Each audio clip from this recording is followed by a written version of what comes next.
Changes are coming to ambulance services in Minnehaha County. Up until now, the county required 2 EMTs on an ambulance when it responds to calls. South Dakota state law only requires 1. Today, the Minnehaha County Commission unanimously approved matching state law and lowering its requirement. An area provider disagrees and is criticizing the decision. When you're hurt and it's an emergency, these ambulances are crucial for your care.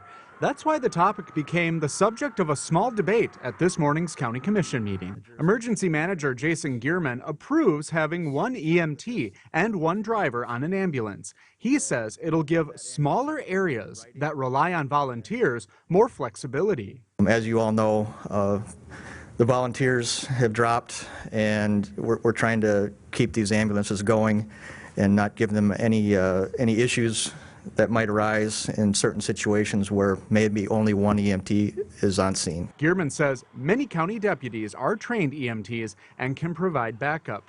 Commissioner Jeff Barth says he's heard from rural providers who operate in multiple counties who want consistent requirements. They have trouble complying with the regulations in all the different areas that they work in, and I think in talking with them, they thought this change would help them. MedStar owner and CEO Jay Major is speaking against the change and worries about how it'll affect services and safety. When you get to a scene and you need help on that scene and you're the first ambulance there, regardless whether sheriff's departments or not, you're the first ambulance there and you're the only EMT on scene and you need help, you have none. Major says the statewide requirement is different because it covers smaller areas with fewer resources. However, he argues Minnehaha County has the resources and 2 major providers that can cover 2 EMTs. Now, I understand that you're going to vote for this regardless of what I have to say. I get that because that's the way the game is played.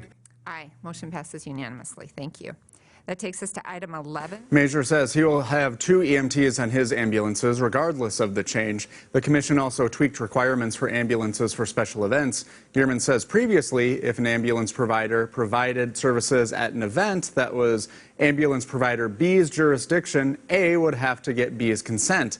And now the county will just require a notice.